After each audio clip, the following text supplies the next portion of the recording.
여러 병원에서 줄기세포 시술을 하고 있는 것 같습니다. 병원을 선택할 때 따져봐야 할 기준이 좀 있을까요? 그럼요. 네. 잘 들으셔야 돼요. 솔직하게 말씀드리고 싶어요. 고마우신 구독자님들, 오늘도 클릭해주셔서 정말 감사합니다. 오늘은 저희 이동환TV에 아주 특별한 분을 모셨습니다. 요즘 재생의학, 또 자가줄기세포에 대해서 관심이 정말 높아지고 있는데요. 주위에서 보면 이 자가줄기세포 주사를 맞았다는 분들이 꽤 많으세요. 그래서 많은 분들이 관심이 있습니다. 그래서 오늘은 줄기세포가 도대체 무엇이고 이게 어떻게 수술받는 건지 자세하게 알아보려고 합니다. 줄기세포 전문 기업인 미라셀의 신누리 대표님을 모셨습니다. 안녕하세요. 반갑습니다. 먼저 대표님 소개 한번 부탁드립니다. 네, 안녕하세요. 미라셀 대표 신누리입니다. 이렇게 불러주셔서 정말 감사해요. 네. 저는 줄기세포 시술을 직접 하는 사람은 아니고요. 네. 병원에서 줄기세포 시술을 할 때 사용되는 의료기기를 네. 줄기세포 추출 장비를 제조하는 회사를 운영하고 있어요. 네. 그래서 이 분야에서 일을 하다 보니까 네. 실제 환자분들에게 어떤 영향을 줄 수 있는지 가까이서 보게 됐고 또 그 과정에서 개인적으로도 체험을 좀 할 수 있었어요. 네.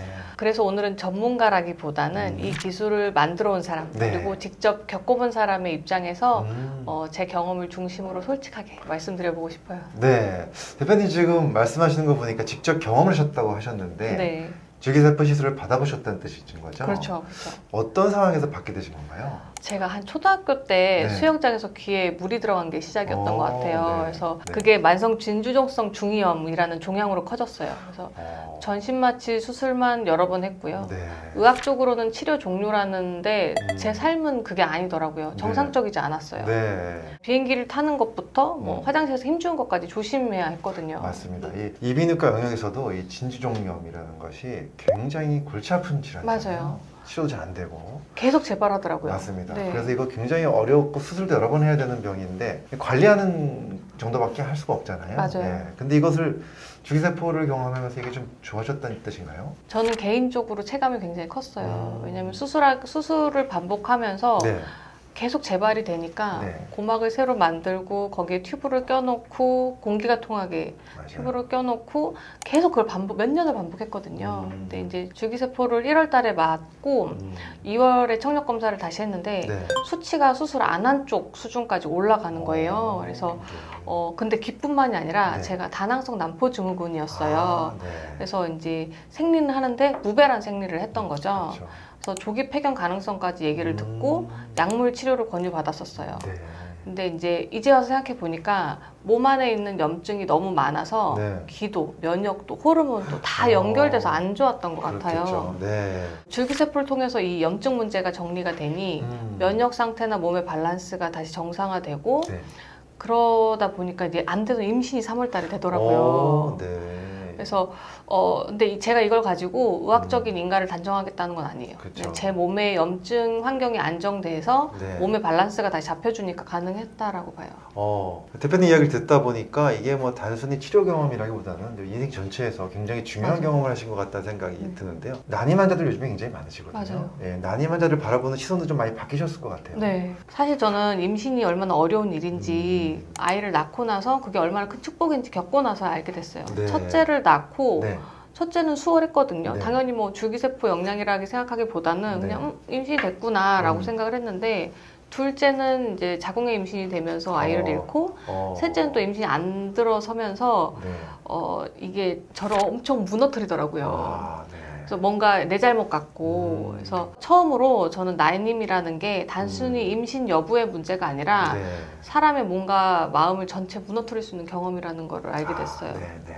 그래서 난임 얘기를 들으면 네. 절대 가볍게 듣질 못해요. 그러니까 음. 왜 안 되지? 이런 게 아니라 얼마나 많은 시간 힘들고 버텼을까 그런 네. 생각이 들죠. 네. 그래서 제가 그래서 이제 난임 연구를 끝까지 놓지 못하는 것도 네. 있고 네. 그래서 저한테 이제 난임이라는 거는 비즈니스라기보다 사명에 가까워요. 그래서 제가 첫 딸을 낳고 네. 출산 직후에 네. 이렇게 가슴 위에 얼려주세요. 그렇죠.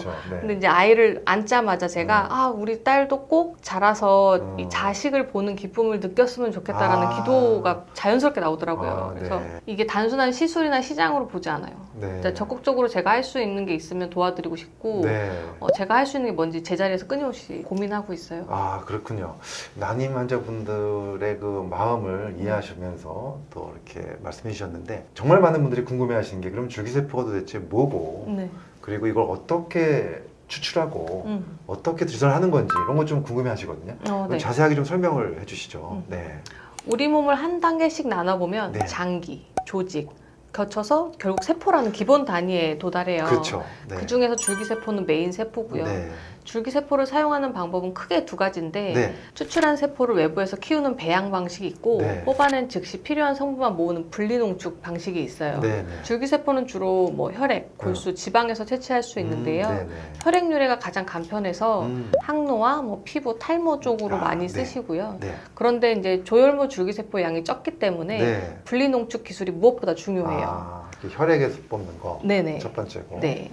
두 번째는 어디죠? 두 번째는 네. 골수에서 채취할 수 있는데요. 네. 엉덩이뼈에서 추출할 수 있고 골수유래는 한마디로 재생의 끝판왕이라고 보시면 돼요. 오, 네. 뼈와 연골을 만드는 줄기세포는 기본이고 음. 여기에 수많은 성장인자와 조혈모 세포가 팀을 이루고 있어요.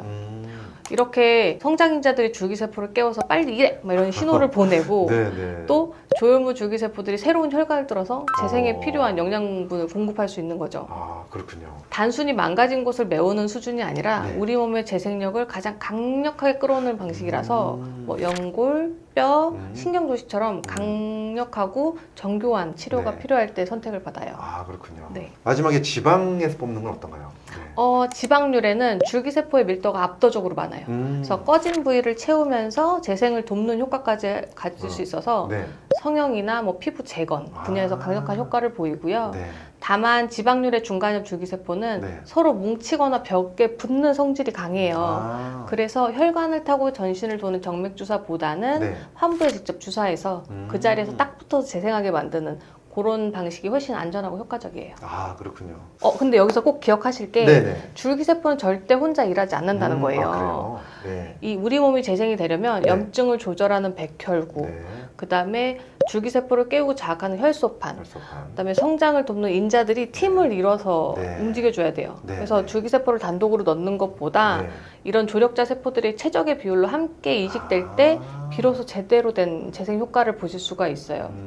그래서 이 팀을 어떻게 이뤄서 우리 몸에 넣어주는지가 굉장히 중요하죠. 아, 그렇군요. 이 줄기세포 혼자 일하는 것이 아니군요. 그럼요. 네, 알겠습니다. 자, 그럼 이렇게 준비한 줄기세포를 이제 우리 몸에 어떻게 사용하게 되는지 좀 구체적인 거 말씀해 주시죠. 사용하는 방법은 크게 두 가지예요. 두 가지. 네, 첫 번째는 필요한 부위에 직접 주사하시는 방법이 있고 네네. 피부나 관절, 네. 뭐 통증 부위 이렇게 원인이 되는 부분에 가장 가까이 전달을 해주는 방식인 거고요. 오, 네. 두 번째는 정맥 주사라고 해서 아, 네네. 흔히 말하는 링거처럼 혈관을 통해 전신으로 보내는 방식이에요.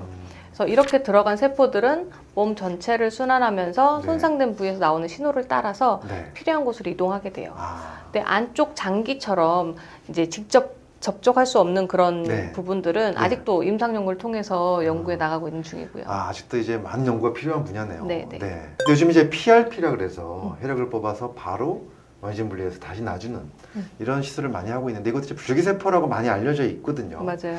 우리 줄기세포 업계 대표님 입장에서 이 기술에서 가장 먼저 지켜야 할 기준이 있다고 보십니까? 뭐라고 보시나요? 네, 무엇보다 진짜 줄기세포를 가려내는 엄격한 기준이 필요해요. 네. 이게 시장을 보면요. 네. PRP든 뭐든 다 줄기세포라고 말하고 있어요. 이게 환자분들을 굉장히 헷갈리게 만드는 부분이거든요. 네, 네. 줄기세포 농축 기술은 사골국에 비유할 수 있어요. 사골국. 네. 네. 좋은 뼈를 제대로 진하게 우려면 네. 뽀얗고 영양가 가득한 진국이 나오잖아요. 그렇죠. 그런데 이게 기술력이 부족하면 겉보기엔 비슷해 보여도 실제로는 영양가가 없는 흐리맹탕한 맹탕이 나올 수 있어요. 아. 그래서 줄기세포도 똑같아요. 피를 뽑아서 원심분리 돌렸다고 다 같은 세포가 아니에요. 어떤 세포를 어떻게 확보하느냐, 그게 또 얼마나 손상 없이 안정적으로 확보했느냐가 정말 중요하거든요. 아, 네. 그래서 미라셀은 단순히 많이 뽑는 장비가 아니라 네. 의미 있는 세포들을 가장 건강한 상태로 일관되게 확보하는 것에 집중해서 개발을 했고요. 아, 네. 세포 손상을 최소화시키고 불필요한 성분들은 최대한 배제해서 네. 몸 안에서 실제로 재생을 할 수 있는 세포 네. 구성을 최대화한 거죠. 네. 세포 구성이 중요하군요. 그럼요. 네. 이게 겉으로 좋아 보이는 결과를 만드는 게 아니라 네. 처음부터 세포 구성을 그렇게 만들어서 제공을 해야지 우리 몸이 반응을 하고 네. 임상에서 설명 가능한 결과가 나와요. 네. 네. 그래서 저는 이 기준이 아주 중요하다고 생각해요. 이게 사람 몸에 들어가는 순간부터 네. 비슷하다는 말로 넘길 수 있는 영역이 아니에요. 그렇죠. 너무 중요한 거죠. 그럼요. 사람 몸에 들어가는 거니까. 네. 그래서 내 몸에서 뽑았으니까 괜찮겠지? 이런 생각은 진짜 아니란 거예요. 일단 저는 줄기세포를 쉽게 말하면 안 되는 기술이라고 생각해요. 그래서 가능성보다 먼저 네. 기준을 이야기해야 되는 기술이라고 생각해요. 네. 대표님의 철학이 좀 돋보이는 그런 말씀 해주셨는데. 자, 이제부터는요, 줄기세포 관련해서 우리 시청자분들이 가장 궁금해할 만한 거 좀 질문 드릴 건데요. 먼저 첫 번째가, 이거 정말 효과가 있는 건가요? 입니다. 네. 그럼요.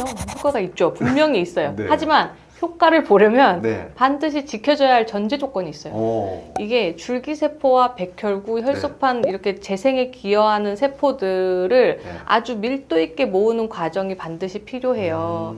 근데 왜 굳이 내 걸 다시 뺐다가 다시 넣어? 라고 하시는데 네, 네. 우리 몸은 딱 생존할 정도만 유지하고 평소에 재생을 풀가동하지 않고 살아요. 그래서 흩어져서 잠자던 세포들을 네. 고농도로 꽉 모아서 넣어줘야 우리 몸이 여기 지금 비상사태야. 빨리 일해. 라고 이제 인식을 하기 때문에 네.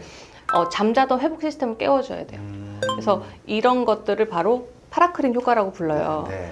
줄기세포는 직접 분화하는 것도 중요하지만 네. 그보다 주변 세포들한테 야, 일할 시간이야. 빨리 고쳐.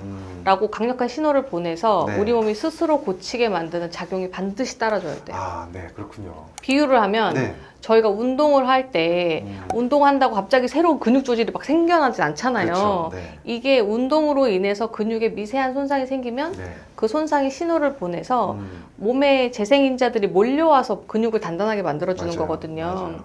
줄기세포 시술도 마찬가지예요. 내 몸 안에 있는 회복 시스템을 가장 강력하게 작동시키는 기술인 거죠. 결국 재생에 필요한 세포들을 최적의 비율로 농축해서 네. 회복이 필요한 부위에 정확하게 전달해 줄 때 네. 비로소 재생의 결과가 나타나게 돼요. 정말 좀 이해가 좀 되는 것 같습니다. 말씀을 드리면서. 자, 그럼 이제 정말 궁금한 게 또 있습니다. 줄기세포 시술을 받으면 효과가 바로 나타나는 건지 많은 분들이 궁금해 하시거든요. 네. 우리 몸은 기계가 아니라서 네. 회복하는 시간이 필요해요. 상처가 아물고 조직이 재생되는 건 자연스러운 속도가 필요하거든요. 네. 그래서 세포들을 믿고 몸이 네. 반응하실 시간을 기다려 주셔야 돼요. 그렇죠. 너무 빨리 결과가 안 나온다, 안 보인다라고 해서 다른 시술을 받거나 몸에 부담을 주면 줄기세포 일하는 걸 방해하는 꼴이 될 수 있어요. 탈모는 자라서 새로 두피 위로 올라와서 눈에 보이는 게 한 최소 3개월은 걸려요. 3개월. 그럼요. 그리고 피부는 빠르면 몇 주, 보통은 1, 2개월. 통증을 유발하는 관절, 염증 이런 것들은 염증 조절이 먼저이기 때문에 뻣뻣함이 완화되는 변화가 먼저 나타나실 거고요. 네. 빨라야 한 3개월에서 6개월은 걸려요. 헬스케어 정맥주사 같은 경우는 네네. 몸 전체의 회복 환경을 되돌려주는 개념이라서 네. 피로도, 컨디션, 수면의 질 같은 전반적인 체감의 변화로 먼저 나타나고요. 네. 보통 1, 2주 내에 차이를 느끼세요. 그렇군요. 그런데 이게 끝이 아니라 네. 이때쯤 우리가 차이를 느끼는 거고 네. 몸 안에서는 재생이 계속돼요. 아, 다만 환경, 식습관, 생활습관 등이 그대로라면 네. 효과의 크기나 유지 기간이 차이가 있을 수 있기 때문에 시술 후에는 올바른 생활습관을 유지하셔서 줄기세포가 오랫동안 일하게 만드시는 게 핵심이에요. 그렇군요. 그럼 이거를 주사 시술을 네. 자주 하는 건가요? 아니면은 뜨문뜨문 해야 되나요? 몇 번 정도 하는 건가요? 체열 같은 경우, 혈액을 네. 이제 체열해서 사용하시는 경우는 보통은 저희가 이제 3개월에서 6개월은 맞아요. 텀을 두셔라라고 말씀을 드려요. 왜냐하면 혈액을 뽑아내면 저희 몸은 계속 끊임없이 혈액 세포를 만들어내는데 그렇죠. 네. 그 세포가 다시 채워지는 시간이 또 필요해요. 골수 같은 경우는 6개월에서 1년 두시라고 하고, 왜냐하면 그 안에서 뽑아내면 또 다시 채워질 시간이 필요하거든요. 그래서 그런 기간을 두시고 주기적으로 받으시면 좋겠지만 가격대가 있기 때문에 6개월에서 1년 정도 반복해서 시술을 받으시면 항노화 같은 경우는 좋아지실 수 있고요. 네, 말씀을 듣다 보니까 줄기세포 시술만 받으면 많은 부분에서 좋아질 것 같은 생각이 좀 들어요. 근데 저 혹시 시술 전이나 과정에서 주의해야 할 점도 좀 있겠죠? 이런 질문 많이 받아요. 네. 이게 분명하게 말씀드릴 거는 줄기세포는 만병통치약 아니에요. 본인이 어떤 질병 이력이 있는지, 네. 지금 몸 상태가 어떤지에 따라서 가능한 경우도 있고 네. 지금보다 좀 나중에, 아니면 이미 늦었을 수도 있어요. 음. 그래서 반드시 이거를 의료진과 상담을 먼저 하셔야 돼요. 네. 특히 줄기세포는 혈액 기반으로 하는 시술이기 때문에 네. 혈액 상태가 정말 중요해요. 그렇군요. 그래서 혈액 상태가 안 좋으신 고지혈증이 심하시거나 패스트푸드 위주의 생활을 하시는 분들은 네. 이제 줄기세포를 고민하시기 전에 혈액 네. 관리부터 먼저 하셔야 돼요. 아, 혈액이 좀 좋은 상태로 해야 되는 그럼요. 네. 이게 순서가 틀리면 아무리 좋은 세포라도 제의를 못 해요. 그러니까 선택이 아니라 몸에 필수적인 거죠. 이 이후에 줄기세포 시술을 고려하시는 걸 권고드리고요. 네. 간혹 본인도 전혀 몰랐는데 네. 막상 혈액을 농축 분리하니까 네. 혈장이 막 불투명한 우유처럼 탁하거나 아. 크림새에 가까운 그런 경우가 생기시는 분들이 있어요.